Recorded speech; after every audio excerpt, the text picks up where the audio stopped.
अपन पढ़ेंगे theory of surplus value. Theory of surplus value उसको बोलते हैं अतिरिक्त मूल्य का सिद्धांत। अतिरिक्त मूल्य का सिद्धांत जो दिया है वो किसने दिया है? Karl Marx. जो मार्क्सवाद का थिंकर है कार्ल मार्क्स, वेस्टर्न विचारक, उसने कार्ल मार्क्स ने क्या दिया है? अतिरिक्त मूल्य का सिद्धांत, जिसको इंग्लिश में बोलते हैं थ्योरी ऑफ सरप्लस वैल्यू। यानी सरप्लस वैल्यू, कैसी वैल्यू? सरप्लस। तो आपको देखने को मिलेगा कोई दुकान है, दुकान में क्या होता है? श्रमिक मिलेंगे आपको, या कोई फैक्ट्री है। दुकान की जगह आप फैक्ट्री ले सकते हो। फैक्ट्री में आपको दो चीज देखने को मिलेगी, श्रमिक यानी मजदूर काम करते हैं, दूसरा कौन होता है? मालिक। मान लो कि कोई बोतल है, ये वाली बोतल आप ले सकते हो। इस बोतल को किसी मजदूर ने, बोतल किसकी बनी होती है? स्टील की। स्टील की, मालिक ने स्टील खरीदा इस बोतल के लिए, यानी 200 रुपए की स्टील आ गई। 200 रुपए की स्टील। और बोतल को बनाने वाला जो श्रमिक है, या उसको क्या बोलते हैं अपन? मजदूर।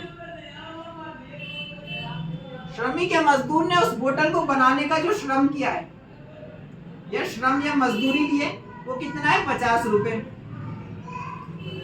तो बोतल बनाने में श्रमिक ने 50 रुपए लिए, स्टील आ गई 200 रुपए की। तो टोटल मिला की कॉस्ट कितनी पड़ी? 250 रुपए। लेकिन मकान मालिक ने 250 रुपए की ये बन चुकी थी, इसको बेचा कितने में? बोतल को मार्केट में बेचा है 500 रुपए में। यानी स्टील 200 रुपए की आई है, श्रम जो उस पे लगा है मजदूरी 50 रुपए, तो टोटल मिलकर कितना हुआ? इन दोनों को मिल जाएगा 250 रुपए। मार्केट में वो बिकी है 500 रुपए की। यानी कि 250 रुपए की बोतल बनी है, तो 250 रुपए क्या हो गया? मालिक को मिल गए। 250 रुपए जो मालिक को मिल गए। यानी कि 250 रुपए जो एक्स्ट्रा मालिक को मिले, इसी को क्या बोला जाता है? अतिरिक्त मूल्य का सिद्धांत, यानी थ्योरी ऑफ सरप्लस वैल्यू।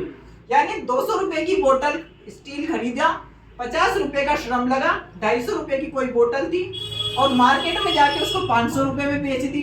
तो 250 रुपए की बोतल कंप्लीट मिली, मार्केट में 500 की बिकी। तो जो 250 रुपए एक्स्ट्रा जो मिला है, वो किसको मिलेगा?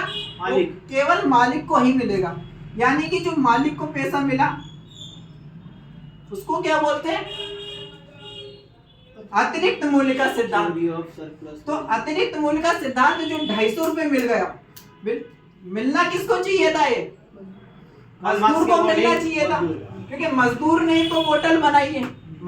मकान मालिक जो फैक्ट्री का मालिक है, उसने बेचा है, बस बनाने वाला कौन है? मजदूर। लेकिन मजदूर को कितने रुपए मिले? मजदूर को सिर्फ 50 रुपए ही मिले, और बोतल 500 की मार्केट में बिक रही है।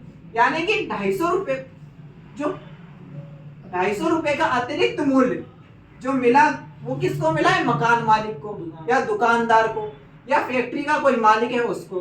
तो जो एक्स्ट्रा पैसा जो मिलता है, वो किसको मिलता है? मकान या दुकानदार को मिलता है, या फैक्ट्री के मालिक को। यानी कि मालिक को जो एक्स्ट्रा पैसा मिलता है, जो प्रॉफिट के तौर पर कहलाता है, उसी को क्या कहा जाता है? अतिरिक्त मूल्य का सिद्धांत। यानी अतिरिक्त मूल्य का जो अतिरिक्त मूल्य मकान मालिक को या दुकानदार को मिल रहा है, उसी की तो किसने आलोचना की है? कार्ल मार्क्स ने। कार्ल मार्क्स ने बोला है कि जो 250 रुपए एक्स्ट्रा फैक्ट्री के मालिक को मिल रहा है, वो मालिक को नहीं मिलकर किसको मिलना चाहिए? श्रमिक को या मजदूर को मिलना चाहिए। तो समझ में आया थ्योरी ऑफ सरप्लस वैल्यू? जी सर। या अतिरिक्त मूल्य का सिद्धांत किसे बोलते हैं? अतिरिक्त मूल्य का सिद्धांत उसी को बोलते हैं कि किसी व्यक्ति ने कोई श्रम लगाकर कोई कार्य किया, लेकिन उसका प्रॉफिट किसको मिला है? श्रमिक को ना मिलते हुए किसको मिल गया? मालिक को मिला है। तो मालिक को जो एक्स्ट्रा प्रॉफिट मिला है, उसी को अतिरिक्त मूल्य का सिद्धांत कहा जाता है। क्योंकि मालिक का श्रम तो नहीं लगा है, श्रम किसका लगा है? मजदूर का। लेकिन प्रॉफिट जो अतिरिक्त मूल्य मिल रहा है बोतल का, वो किसको मिल रहा है? मालिक को। तो यही कार्ल मार्क्स का अतिरिक्त मूल्य का सिद्धांत कहलाता है।